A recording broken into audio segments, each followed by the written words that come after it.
Welcome to What She Said, the heartbeat of Canadian women's voices, with me, your host, Candace Sampson.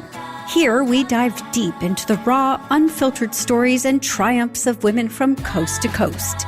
This isn't just a podcast, it's a movement where empowerment and education collide and where mansplaining is shown the door. We're here to celebrate, uplift, and echo you. So get cozy, tune in, and let's embark on this journey together, exploring the rich tapestry of women's lives, their battles and victories, right here on What She Said.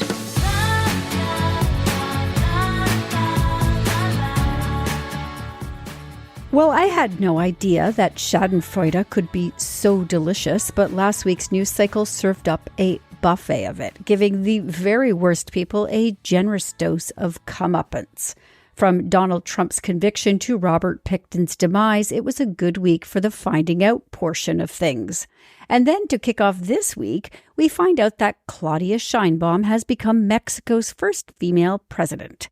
A climate scientist, feminist, leftist, and pro-Palestinian Jew who has a PhD and shared a Nobel Prize is a role model for us all. And let's hope that this trend of justice being served with a side dish of hope continues. This week's show is filled with voices doing their part. Here's what's coming up. First up, I'm thrilled to welcome Nam Kiwanuka. Nam leads The Thread with Nam Kiwanuka on TVO, a solutions-focused series that tackles pressing issues. With a life journey spanning from Uganda to Canada, Nam brings a unique perspective and deep commitment to sharing the untold stories of Ontarians. Anne Brodie is here to shake up your Saturday night with her movie picks. This week's selections will take us on an emotional roller coaster from the heartfelt drama of Ezra to the intricate layers of Backspot and Benedict Cumberbatch's latest venture in the Netflix series Eric. Building on last month's conversation about internal skincare, Dr. Dasha Leneva returns on behalf of New Roots Herbal to shift our focus outward. Today, we explore the external factors of skincare, natural ingredients, products, and habits that contribute to healthy, vibrant skin. Next, I'm excited to chat with Kate Bray from Le Boat, the leader in boating holidays. As they expand their offerings in Canada, particularly on the scenic Trent Severn Waterway, Kate will share what adventurers can expect when embarking on a holiday with Le Boat. And finally, the always dynamic and hilarious Marilyn Smith joins me. Known for her infectious enthusiasm and humorous approach to aging, Marilyn will share her secrets for living life to the fullest and maintaining a vibrant, joyful attitude. So let's get started with today's exciting discussions right here on What She Said. In today's first interview, I'm joined by Nam Kiwanuka, a familiar face to many from her days as a Much Music VJ and her current role as co-host of The Agenda with Steve Paikin. Nam is also the host of TVO's latest show, The Thread with Nam Kiwanuka, a solutions-based current affairs series that dives deep into the issues affecting us the most. Nam's journey from Uganda through the refugee camp in Kenya to Canada and her dedication to telling the untold stories of Ontarians makes her uniquely qualified to lead these important conversations. Nam, thank you so much for joining me today. Thanks for having me, Candace. I'm looking forward to this conversation. Me too. And as your personal story is really inspiring. So can you share more about your journey from Uganda to Canada and how it shaped your perspective on the issues that you cover on The Thread? Yes, I came to Canada. My family came to Canada by way of London, Ontario, and we were sponsored by a woman in London, Ontario. Her name was Sydney Tebbett, and she had never met my family. She had never seen a picture of my family, spoken to us. This is what was before, way before social media. And she just felt compelled to help our family. And so we left Uganda Uganda went through a lot of turmoil. I think everybody knows Idi Amin, but after Idi Amin, there was a lot of infighting in the country, and there was a lot of death from a very young age. And just to offer a content warning or trigger warning for anyone who is listening, from a very young age, I saw dead bodies. It wasn't unusual to be walking down the street and to see bodies on the street. I have very vivid memories of waking up in the middle of the night, and the building that we were living in at the time was on fire. And my dad did everything he could to get us out. When we got out, we realized that my younger brother was still in that building. And I remember my dad running back into that building to get my brother, and my brother was a baby. Thankfully, my dad was able to get him out. It was the sound of guns, rat-a-tat-tat, it was everywhere. Not having enough food to eat, going hungry, being scared, living in a refugee camp. In the camp that we were in, we walked from Kampala to the border of Uganda and Kenya. And we were kind of lucky because we were a family, because we were kept together. And, the highlight of the day was eating one meal. And it was usually this, what we call ugali, and it's flour and water. And to this day, I love it. When I met my husband and he could make it, I was like, yep, he's the one. It's just, even though it was like a hard time, it was also, when you're going through hard things, it's what right? You don't think, oh, this is a hard thing. It just reminds me of my childhood. So, but I remember one time, my dad was very charming and very handsome. And he had a friend, Karen, I remember her name, and she made the ugali, because usually it's just water and paste, but she made it with onion and tomato. And it was very rare for us to have like fresh vegetables. And I remember that meal to this day. It was just so delicious.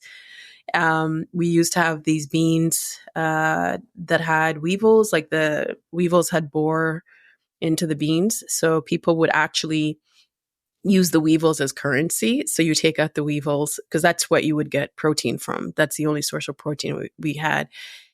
And you would take the weevils out, and that's what you would eat, right?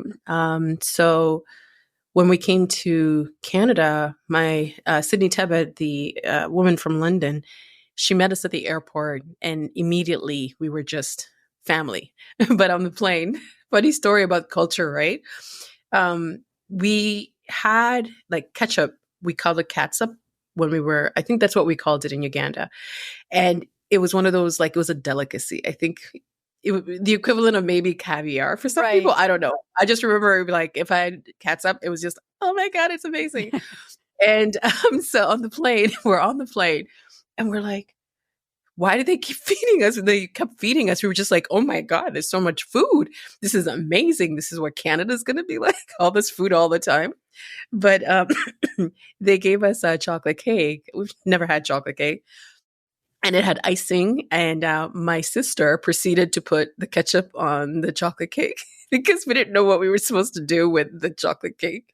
So just those little things, like the culture shift. But yes, so Sydney Tebbett became our grandmother, and we called her Granny. And she introduced us to what life was like in Ontario. She would take us to the maple syrup farms, strawberry picking, apple picking. And she was just the loveliest human being. And unfortunately, she died when I was around 17 years old. She had cancer. But she had helped a lot of different families from different countries like China, Eastern Europe, Somalia. She was just a person that just gave. And when we've been shooting the thread, I've met other people like Sydney, like Granny, people who are working really hard to make this province better for their neighbors. And it's been such a thrill to do it to be able to do that. But yeah. And so anyway, I always think one of the hardest things about, one more funny story. So we used to get clothes from the church. And one time I found this outfit. I was really happy about this particular outfit. And I wore it to school, and the kids were like teasing and bullying. I was like, I don't understand what's wrong. And finally the teacher was like, you need to go home. You're wearing pajamas. To me, it was like, this is like a cute outfit. This is what I'm wearing. And it was pajamas. I mean, the funny thing is, like, my kids now wear pajamas to school. And it's like, what? We'll go to the mall and my daughter's like, can I get, I'm like, are those pajamas? That's what they wear. So, hey, I was ahead of the curve. Absolutely. Absolutely. And your story, you really are uniquely positioned for this role then as the host of The Thread. Mhm. This trial and that you lived through, I mean, this must have just, I mean, some people just grow into sort of resilience or they don't. And it feels like you've developed resilience, but also this massive capacity for empathy. Did that come from Yeah, your journey? I think so. I think, and I think that's a great question. I think having seen the things that I saw very early, and then also being able to be introduced to somebody here who had so much empathy and so much compassion for us, because we were strangers. I wrote an article about my granny for the Global Mail a few years ago called The Stranger Who Became Family. She didn't know us, but she treated us as family. Every Sunday, we would go over to her house and she would make potato stew. She would play Louis Armstrong or Dolly Parton. We would watch old movies like I watched Gone with the Wind with her. We would watch, like, we would just spend the whole day just, something like a grandmother would do with her own children, right? We just became family, and she never once made me feel as if I wasn't an extension of her. And she was the first person that told me that she loved me. And it's I think people, there's this idea around resilience, and you mentioned you had children, and when we went through the pandemic, we had this we kept talking about how kids are resilient, and I do think that kids are resilient, but to a point. Mhm. I do think, because when we become adults and we're all in therapy, right? Right? But I We're do in think, therapy for the people who refuse to go to therapy, usually. exactly, yeah, or for exes, but, but I love therapy. However you arrive to it, I think therapy is great. If I could go every day, I would. But I think uh, the empathy piece for me, it might have been easy. When you hear this is what a child saw, it sounds terrible, and it is terrible. But because I was a child, I think I was able to adjust to what was happening. But I think it was harder for my dad because he was a father, he was alone, he was in his 20s, he had 4 kids, and he was trying to keep us alive. And I think it was harder for him. Um, just because I'll have conversations with him, and he'll say, I can't believe you remembered that. I remember more than I thought I did, because sometimes I feel like it's a dream, because it just feels so unbelievable. I'm like, I don't think that did that really happen. And then in the past, I'll talk to him and he'll say that, yeah, that happened. I can't believe you remembered that. So yes, the empathy piece, it's just, I feel very lucky to be alive. And there's also a lot of guilt around that, because there's a lot of people that I grew up with who are no longer alive. And I do think if my granny hadn't extended her hand and helped us, I don't think I would be alive today. So, you go through the hard things, but then you recognize that you are here. So you have the time what are you going to do with the time that you have here? And it's when you're aware of your own mortality, it can be very daunting, but it can also be a gift, because you realize that you're not here for eternity. Anything could happen. But I also think it allows you to see that in other people. So when you see people struggling, you can identify that because you've been through a hard time. But I know there's a lot of people who don't have to go through those things to also be empathetic. But yeah, I don't know if I answered your question, because it was a very good question. You definitely did. Made me think. Yeah. Nam, your story is absolutely incredible. So, is this what motivated you to pitch this idea? And how do you choose the topics you cover on the show? Mhm. Yes, definitely. I think part of what's missing in the media, and I know you do this on your own show, you want to hear from people directly. But what I've the past few years, there's obviously been a increasing trust in the media has gone down. Mhm. And I think a lot of it has to do with the fact that people don't feel like they're being heard. So when I pitched the show, it was, everybody has problems. We all have problems. So let's present the problems, hear them from people directly, the lived experience, but let's also offer them solutions, because there are solutions out there and there are people who care very much about other people in this province. And I wanted to focus on that instead of focusing on the negative. Because I do think that we live in such a beautiful province, not just like the beauty of like, if you could, the lakes, the forests, not just the environment, but just the people, the cultures, there's just like, it's such a unique place to live. And I wanted to have, to offer people a platform. And I hope that they feel like they are being heard and that their stories also lead to understanding. Because I think sometimes, like we did a show on encampments, there might be an idea of, oh, well, this person is in encampment because X, Y, Z. But we spoke to a young woman who said to us, I did all the right things. I went to high school. I graduated. I went to U of T, which is one of the best schools, not just in Ontario, but around the world. I did 2 years there, and then something happened, and then I ended up on the street. So I'm hoping that by watching it, it leads us to understand each other a bit better. Is there a particular story or episode that has profoundly impacted you or your audience? It's personally for me. We spoke to a young woman by the name of Abra Shiner, and she was diagnosed with terminal breast cancer. And then a year later, she received an eviction notice from a place that she's lived for 25 years. This is her home. And speaking to her, she was with her partner, her husband, and her dog Nugget. And it's one thing to deal with facing terminal cancer, and she's in her 40s. She's young. She is in the prime of her life, but she's dying. So it's one thing to navigate that, but also navigate not having the home that you've grown, like you've lived most of your life.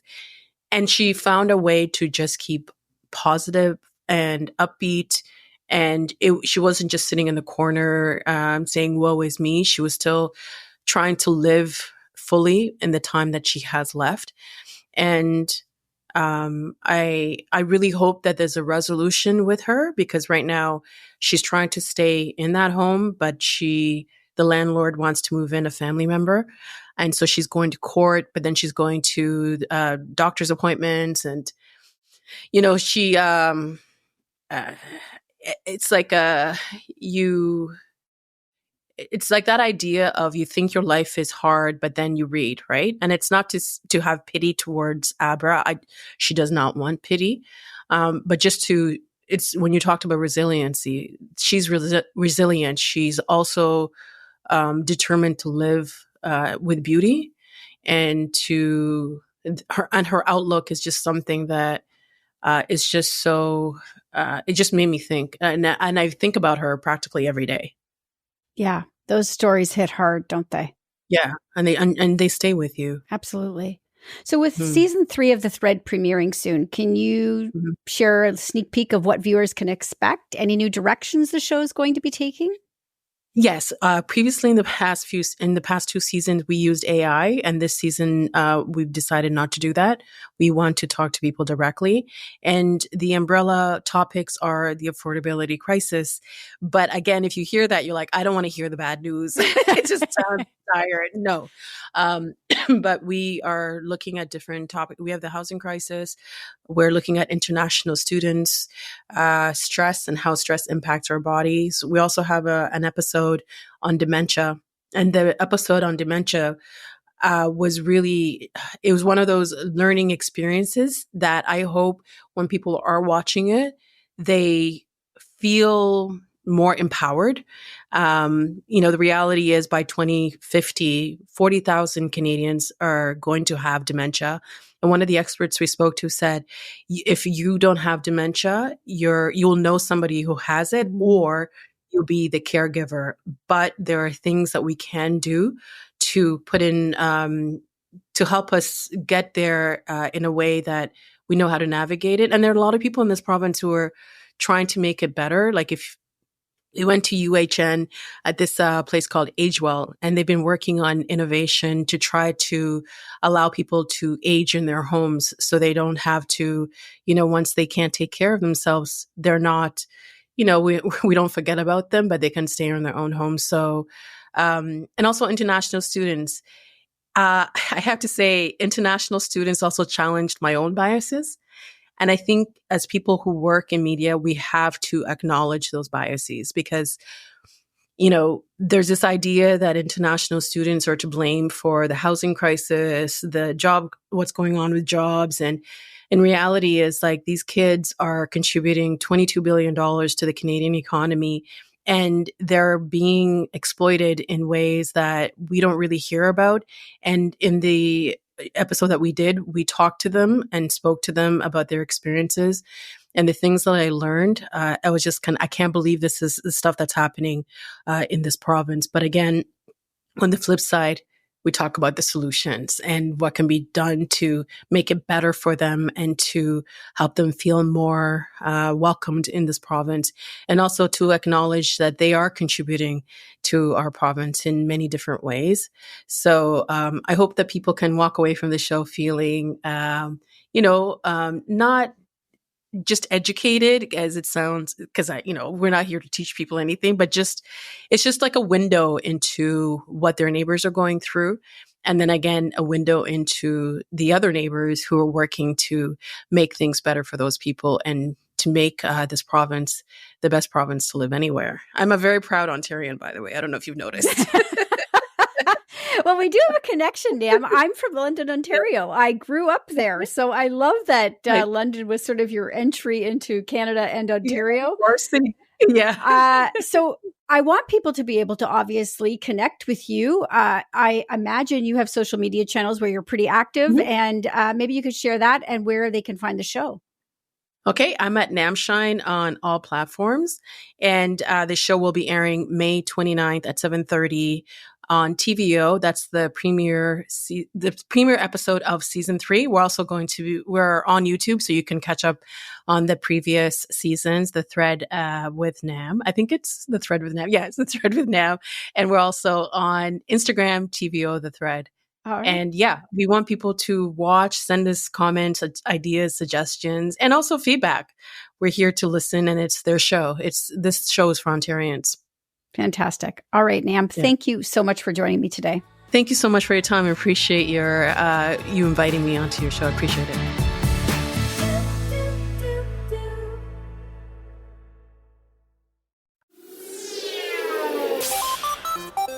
Hi, I'm Steve Yerko. And I'm Tara Sands. Now available from Maji Media is our new podcast, 4Kids Flashback. 4Kids is the company who brought you the English dub of Pokémon in the late 90s and so many other shows like Yu-Gi-Oh!, Shaman King, Teenage Mutant Ninja Turtles, Kirby, the infamous One Piece dub, and so many more. We'll be talking to the people who worked at 4Kids. Actors, directors, writers, editors, producers, engineers, you get the point. And hopefully get the answers to questions both you and I have about the company. I actually worked there as a voice actor on some of the shows. And I was a kid watching the shows and remember way more than Tara does. And thank God for that. Steve is actually a professional storyboard artist, which gives some really unique insights into anime and animation. Subscribe today wherever you get your podcasts. That's the number 4 Kids Flashback.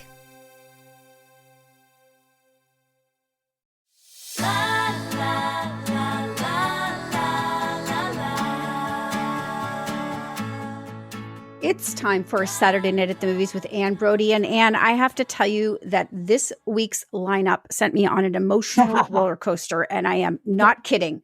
I cried from a 2-minute trailer to Ezra, felt my breath catch in the back of my throat with Backspot, and I felt the pain of a lost child with Eric. So let's get into it, Anne. Let's start with Ezra. It's my favorite film this year. It is magnificent, and it does not have a good rating on IMDb. Ignore it completely.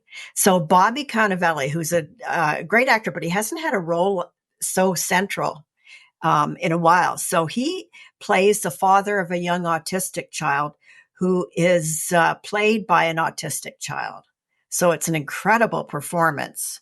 So what happens is the child's taken away from the family because they, for some reasons that don't seem significant enough, but, and then they want to send the kid to a special needs school and give him medication, which his father says, no, I want him to be with regular people. I want him clear-headed.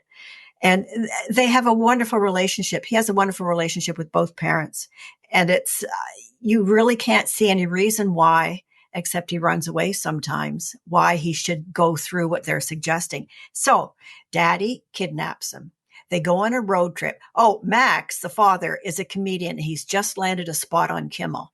So they're taking a cross-country road trip illegally. There's an Amber Alert put out for him. He finds, a bit of respite at two different places. One, a religious retreat where Rainn Wilson is in charge. That's an incredibly emotional sequence. And then another one where Vera Farmiga, his ex, is her home. And the child connects with this horse, and it just kills you. The connection between them is just so authentic and real. So, they carry on this journey, and knowing that the feds are after them, they're on every newscast, every newspaper front. I'm not going to say any more about it, but this child playing the boy who's autistic will break your heart. And I'm glad you got the drift of it watching the trailer, because it's magnificent. Oh, and Whoopi's in it. Yeah, Whoopi's in it for like. It really just, it hit all the right buttons. I mean, I was incredibly moved. And this is a little short trailer. It's ridiculous. I was so moved. So anyway, really, I think people will probably like this one. So let's talk about Backspot. Yeah, that's a very good character study. Starring Devery Jacobs, who's about to be given this huge honor in Toronto. She's an Indigenous actor from Northern Ontario, and she has produced, starred in, and written films. She's an incredible talent. So she plays a cheerleader, Riley, and they're heading towards an important competition. Well, Evan Rachel Wood plays her coach, and she is so cruel, so sadistic with these girls. I guess and she says, this is how you get trophies, by doing what I tell you, how I tell you. Well, everyone is constantly getting injured. And yet she continues on. She says, get up, go do it. So Devery is dealing with this. But she has a huge problem with anxiety. And she's the lead cheerleader, and she can't let it be seen, and she can't let it be seen in public either. But she has a girlfriend who shares her problem, and they support one another. But it's all about, and she learned how to do this tough athletic cheering, which is far beyond what we did in high school. Well, my daughters were in cheer, competitive cheer. And my one daughter ended up injuring herself and now has a chronic back injury because of it. No. So when I saw the trailer, I was connecting to a lot of it. So, and I'm sure a lot of parents who have kids in cheerleading will as well. So, So where's Backspot playing? It's in theaters, and it's very good. Very important. Very important. Okay, I'm going to rush us along a little bit because I think Eric is worth talking about. What a powerful performance from Benedict Cumberbatch. Yes.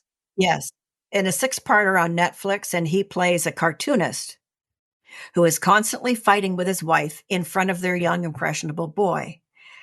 Cruelly. They seem to ignore him, and they say the worst things to one another. Well, the kid runs off one day and completely disappears. The police are out for him. Again, a missing child thing. Maybe that's what got you too. But he isn't, the police aren't getting anywhere. They're not finding him. So Eric turns to the monster under his son's bed. He becomes real, and he follows him around and helps him try to work out the mystery. And it's disturbing, kind of extremely disturbing. But you've never seen Cumberbatch like this. He's an obnoxious human being.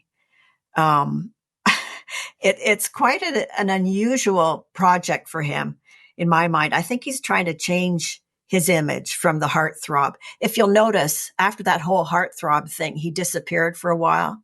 And I think he's back with this kind of project to broaden his scope a bit more. That's funny. I've always found him a little bit like he always plays a little bit of that insufferable guy. Even when he was Dr. Strangelove, when he was Sherlock Holmes, he was a little bit insufferable though, right? Like he does. Yeah, but it was cool. It was like, an extra challenge.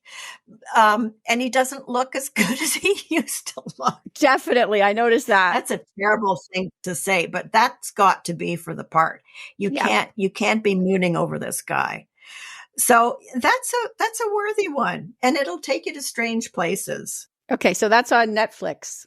I just want to quickly mention the 32nd Toronto Jewish Film Festival gets underway this week, and there's lots and lots happening. All right. Fantastic. All right, Anne, thanks so much. We'll see you next week. We'll see you next week.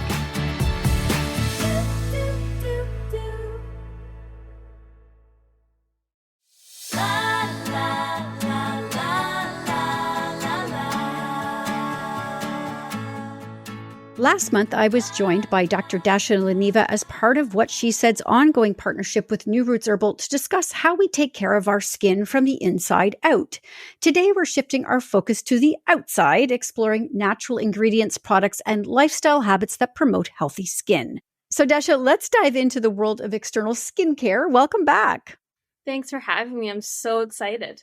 Last month, we talked about, taking care of our skin from the inside out, which I think is really, really important, obviously, but the outside is also important. So what are some natural ingredients that are particularly beneficial for our skin that we can apply directly onto our skin? Yeah, so topically, we can actually utilize a lot of the same nutrients that we take orally. Ingredients like vitamin C, hyaluronic acid, collagen, ceramides, and retinols, so that's our vitamin A, are excellent choices for promoting healthy skin. Vitamin C really brightens up the complexion and boosts our collagen production, while hyaluronic acid hydrates and plumps the skin. And retinol stimulates cell turnover, reducing the appearance of fine lines and wrinkles. And we've commonly see this to be sort of the gold standard of topical anti-aging. And there are lots of cool skin oils we can use, like argan oil, rose hip, sea buckthorn, which can help maintain skin hydration while nourishing the epidermis as well. So let's face it, there are a lot of products on the market, and it's thousands of products. So how can we identify high quality skincare items, and what should we be looking for? Oh my goodness. Yes, there are so many products out there. My biggest advice would be definitely quality over quantity. If you see a product that's making all these promises and it's really cheap, chances are it's too good to be true. Look for reputable brands who have their products tested for quality, purity, and potency. Just looking for those brands that actually have evidence behind them is going to be really important. And if you look at the back of their products, if they have a ton of ingredients on there, it's probably the chances are they're probably not going to have enough of that actual active ingredient to have a clinical result. We talked about this a little bit last month about sort of lifestyle habits. What lifestyle habits would complement the use of the natural skincare products we're putting on our skin? Yeah, so it's just some lifestyle habits that would be helpful. this is sort of like an external and lifestyle thing, but daily sunscreen application is going to be really important as well, protecting us from those UV rays. And that's even important on days where it's a little bit cloudy outside. Staying hydrated, like we talked about last time, is important. Getting adequate sleep, regular exercise are all crucial to maintaining healthy skin. Exercise actually stimulates circulation and sweat helps detoxify the skin, enhancing its health and radiance. You can also do skin brushing. So this is also called dry brushing, and it's a practice where you use a natural bristled brush to gently massage and exfoliate the skin. And this helps promote the circulation as well. Some other things we could do are using a gua sha, and this has become quite popular recently, but essentially what it does is it loosens the fascia on top of the skin, leading to improved circulation and elasticity of the skin. And some other lifestyle things, I don't even have to say this, but avoid alcohol consumption, like in excessive amounts, and smoking. This can lead to detrimental effects on skin health, like premature aging, wrinkles, and dullness. I'm sure we've all seen our skin after a night of drinking, and it doesn't look great in the morning, I'll tell you that much. I'm curious, actually, just while we're talking about sunscreen, is there a particular ingredient in sunscreen you recommend people look for? I know that I like zinc, for example, in my sunscreen, but do you have a recommendation for that? Yeah, so I usually like mineral-based sunscreens. I just find that you put them on, you don't have to wait the same amount of time to go outside as you would with a chemical sunscreen. And they are typically less reactive to our skin. But yes, zinc is going to be really great. And just if you also are acne prone, a mineral-based sunscreen is going to be a little bit less reactive with our skin rather than a chemical-based. What are some practical steps then listeners can take to maintain a consistent skincare routine using these natural products that you've mentioned? I find that is the hardest thing for me, obviously, is consistency. So any tips there? Yeah. So when it comes to using new products, consistency is truly the key. And this comes along with managing our expectations as well. So, you didn't age overnight. You didn't get wrinkles overnight or acne overnight or whatever concerns you have. So chances are they aren't going to disappear overnight. So committing to a routine of that's at least a few skin cycles long. So one skin cycle is typically about 28 days. So this is going to be important. Of course, unless you have a reaction or any irritation, then definitely stop and reevaluate what you're putting on your skin. But knowing how to apply your products is important as well. And we touched on this a little bit last time, but combining retinoids with benzoyl peroxide can cancel each other out. Secondly, products work only if you're really applying them in the correct order. Without the risk of stating the obvious, you'll want to start with your cleanser, and you don't want to rinse off any awesome serums, right? Because they're not going to have an effect if you rinse them off. But if you do have a cleanser with active ingredients as well, it's going to be important to leave it on for about 1 to 2 minutes so they can actually do their job.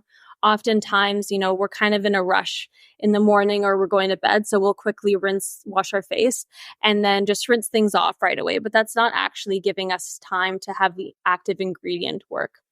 And then another thing that's going to be important as well is if you're just starting off with a retinoid, for example, you might want to buffer it with some moisturizer. So I like to call this the retinol sandwich.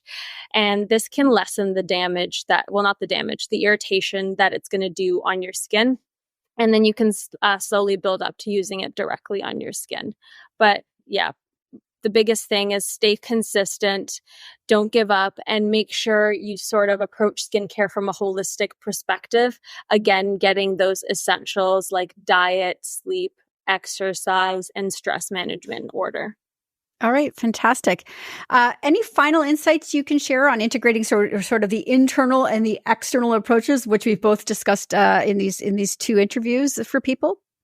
Yeah. So again, stay consistent and don't let the first few weeks of, for example, if we're treating acne, I'm trying to target wrinkles. Don't let those first few weeks be a reflection of what your skin is going to be in the long term.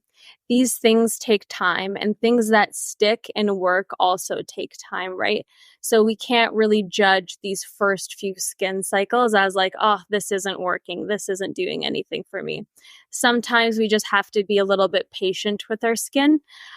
Because good things do come with time. And if you get all those things in order, you're really setting yourself up for good skin support. All right, excellent. Dasha, thank you so much for joining me again and providing such valuable insights into external skincare. So for those who missed it, you can find a link to part 1 of this discussion in the show notes. And for listeners interested in finding New Roots Herbal products near them, go to newrootsherbal.com to find a health food store near you.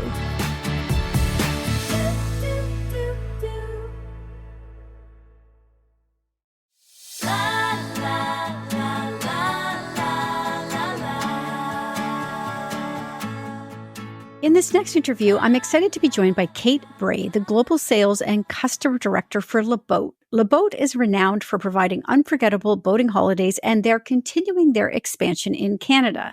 This year, they've launched on the picturesque and historic Trent Severn Waterway. Kate is here to share with us what would-be boaters can expect when they rent a Le Boat for their next vacation. Welcome to the show, Kate. Oh, absolutely delighted to be with you this afternoon. Thank you. So let's start with the big news. Le Boat has launched on the Trent Severn Waterway. Can you tell us why this location was chosen and what makes it so special?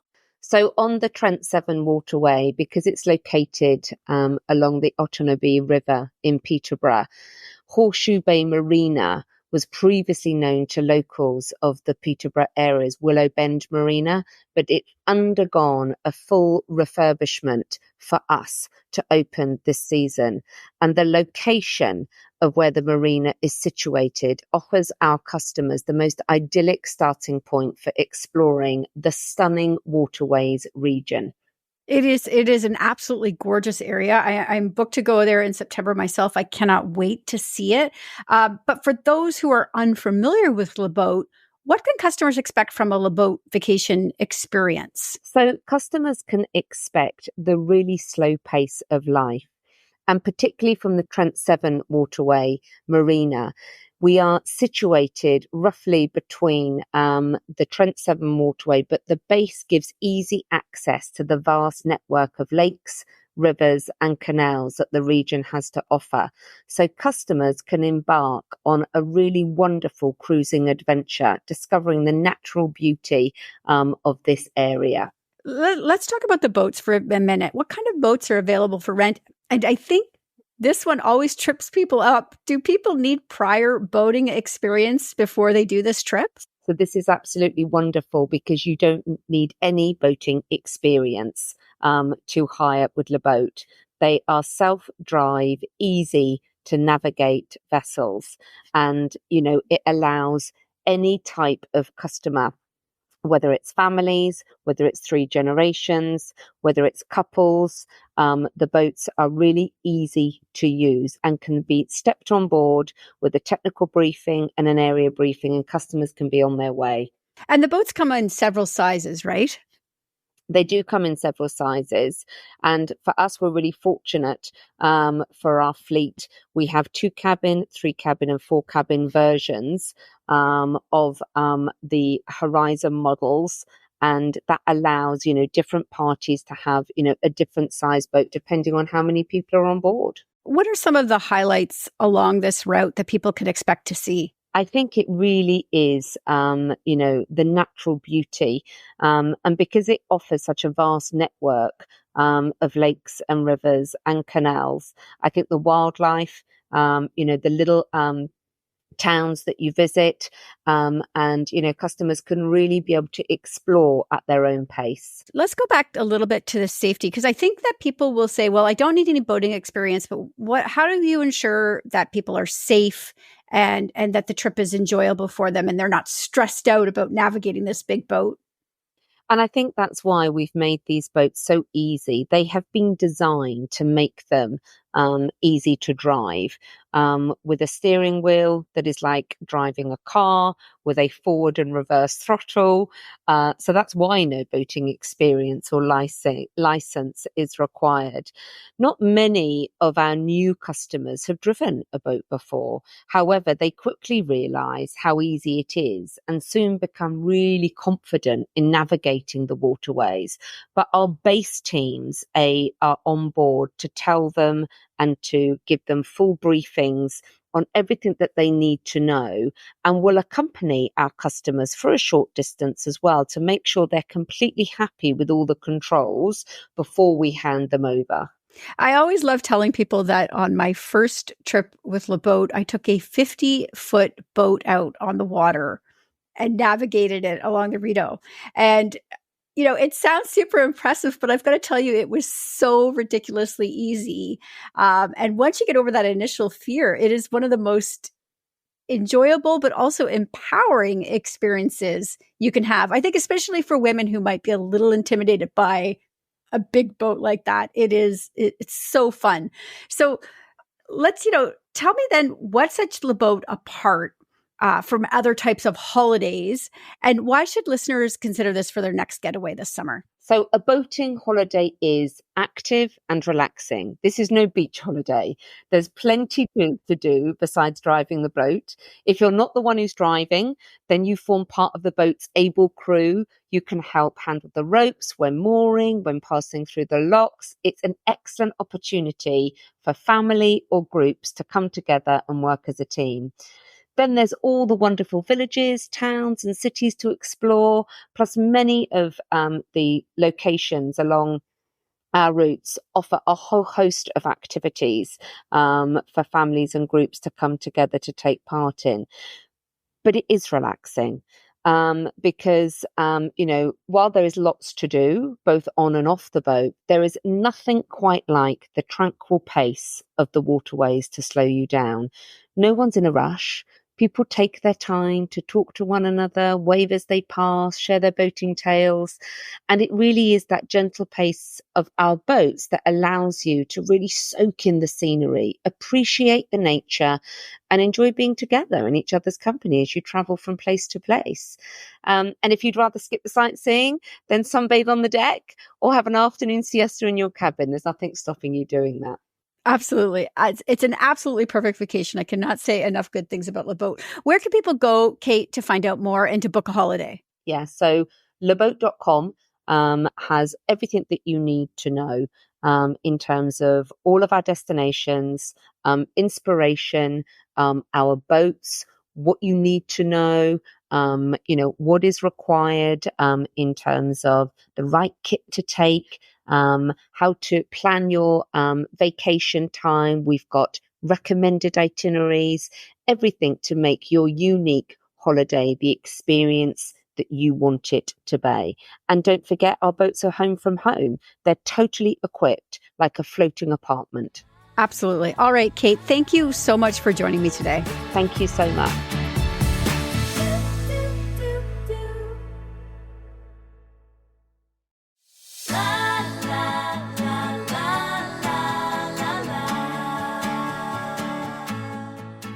Today, I have the pleasure of welcoming the wonderfully dynamic and fun Marilyn Smith.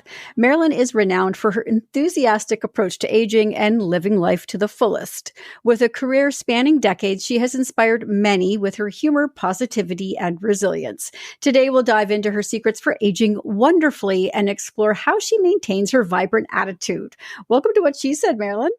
Oh my goodness, that was such a nice intro. And scene. And we can call it a day and go now. Yeah, I'm done. Okay, good. Thank you.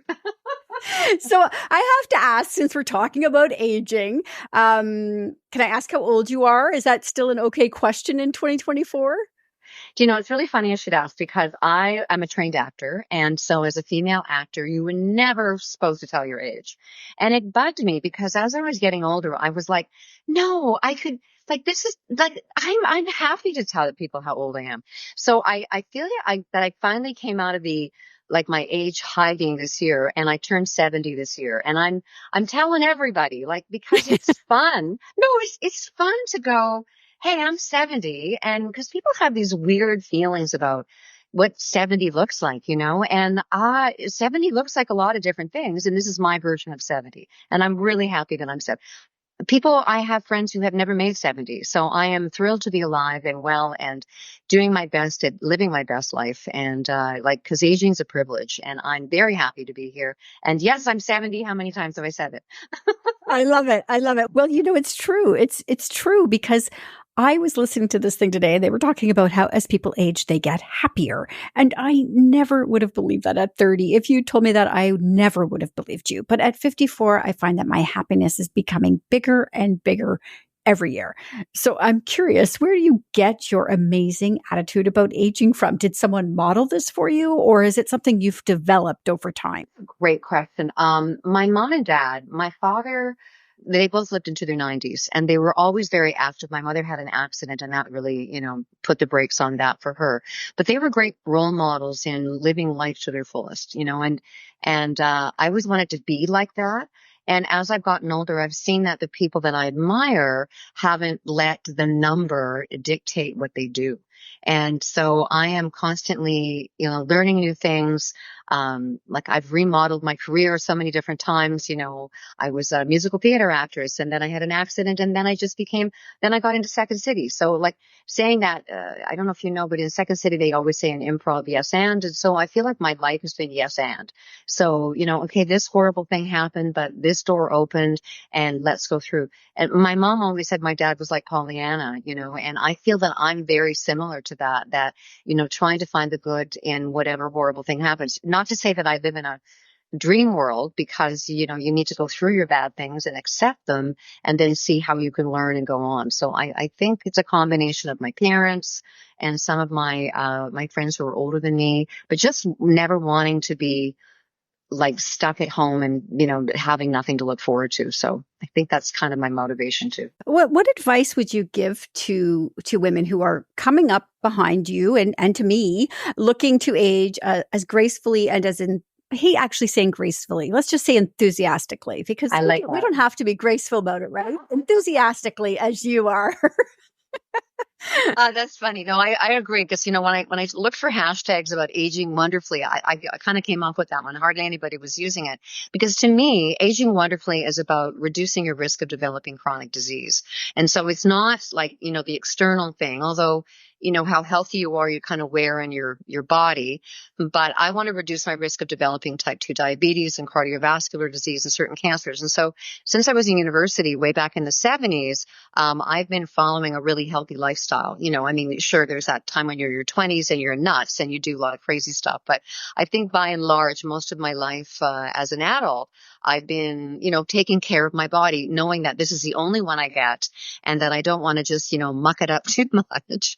And so I think that it's not a secret. It's just these little things that I do every day. I eat a lot of fiber. Hello, I am the self-proclaimed queen of fiber.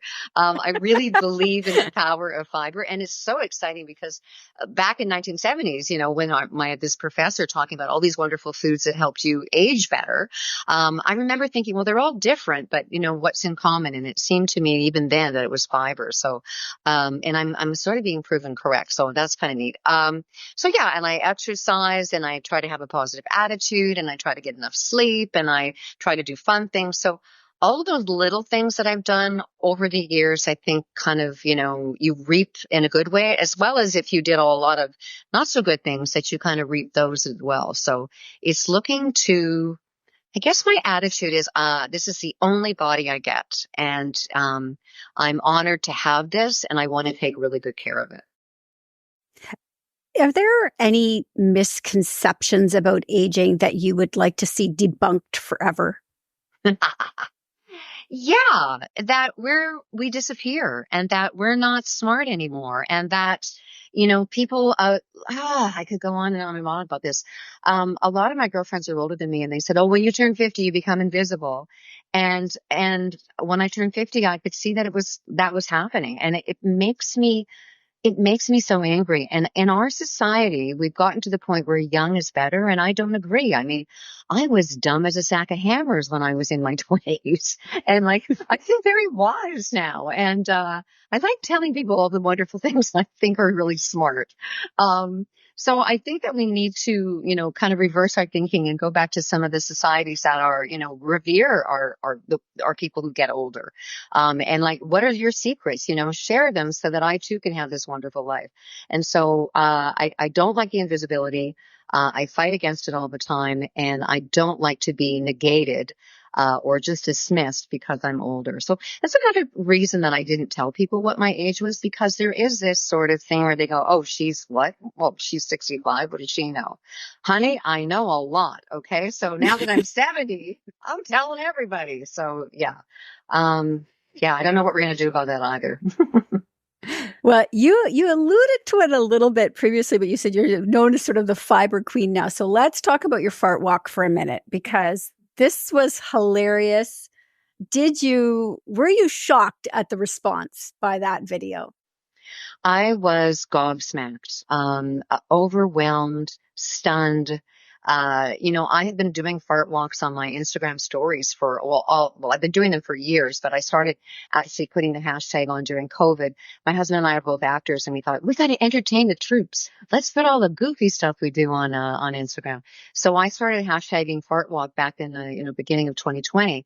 And people laughed, whatever, but, I never got 13 million views. So I was stunned. And then I think when the celebrities started picking it up, and then when, the GI doctors went, hey, she's not crazy. She actually knows what she's talking about. And then diabetes got into it. And it's been this wonderful snowball. And my only goal was to get people off the couch. That was just like, hey, let's just go for a walk, So you fart, get over it. Everybody farts. And yeah. Anyway, so I was stunned, completely stunned and overwhelmed. I think that's the biggest word. I was completely overwhelmed. I like it now. I have to say, I think you've brought this into like regular conversation now, where people are going to be routinely saying, let's go for a fart walk. I know it. It's going to be like you Google something or you go for a fart walk. It's going to be part of our everyday conversation now. And I love it. I think it's so great. I'm so happy. I think at the end of it, when I was doing it, because of, my background in Second City, I was just improvising it. And I was also practicing walking, talking, and thinking because of my concussion. And so it was a one take. And I remember when I was doing it, I was going, this is hilarious that, I've done all this stuff in my life and I might be remembered as the fart walk lady. And then that's sort of like, what? I have a degree and I have this and I've done 8 books and I've been in this and I'm da-da-da-da. And she's known as the inventor of the fart walk. Anyway, I just think it's hilarious, but better to be known for that than, I don't know, whatever. Marilyn, you are such a delight. What is next for you? Well, that's a great question, because I always wanted to write a novel. I love writing. Even when I write my cookbooks, like part of the best fun is the little blurb in front, because I think that when you get one of my books, I want you to feel like you brought me home with you. And so that I'm in your kitchen with you, right? And I'm having a conversation. And so when the pandemic came, I had been kind of toying with a novel for a long time. And I went, hey, this is a gift of time, because I should be writing another cookbook, but I'm not going to, because I'm not going grocery shopping and I'm not doing this. So I'm working on a novel, and they say your first novel takes 10 years. So I got 6 left. Fantastic. We will have you back in 6 years, Marilyn. Okay. That's amazing. Listen, if people want to get in touch with you or follow along on your fart walks, where can they do that, Marilyn? Well, the best place to find me is on Instagram, and it's at Marilyn Smith, but I spell my name weirdly. I'm an actress. It's my acting. Mairlyn Smith, Marilyn Smith. And that's where I hang out the most. So that's the best place to find me. All right. Wonderful. I can't thank you enough for joining me today. My cheeks hurt from laughing, Marilyn. So thank you so much for joining me today. Thank you. I had a good time too. Yay. If today's podcast resonated with you, spread the word and share the inspiration. Don't forget to hit subscribe on What She Said across your favorite podcast platforms. Crave more? Join my vibrant community by signing up for my newsletter at whatshesaidtalk.com, and let's get social on Facebook, Instagram, and X at What She Said Talk. Dive into my world a little deeper on TikTok and Threads at Candace Said.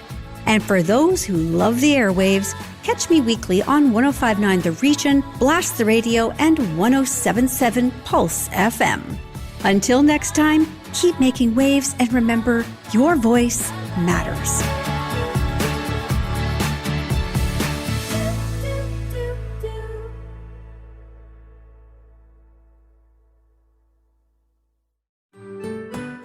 I'm Andrea Askowitz. And I'm Allison Langer. And we are the hosts of Writing Class Radio, a podcast, but we are so much more. We have writing classes. So if you are looking for live online classes where you can join a community, write to a prompt, get feedback, and get better, check out all our classes at writingclassradio.com. And listen to our podcast wherever you get your podcasts and at writingclassradio.com. What happens when we play outside? We become healthier, both mentally and physically. We become more creative and more focused. We connect with nature, each other, and ourselves. Let's Take This Outside, a new podcast hosted by me, Marianne Iveson, an aspiring outdoor athlete and nature lover. I speak to athletes, outdoor professionals, and scientists about their connection to nature, how it affects their performance, and everyday life. Let's Take This Outside, available on Apple Podcasts, Spotify, and Google Podcasts, and at letstakethisoutside.ca. Another Sound Off Media Company podcast.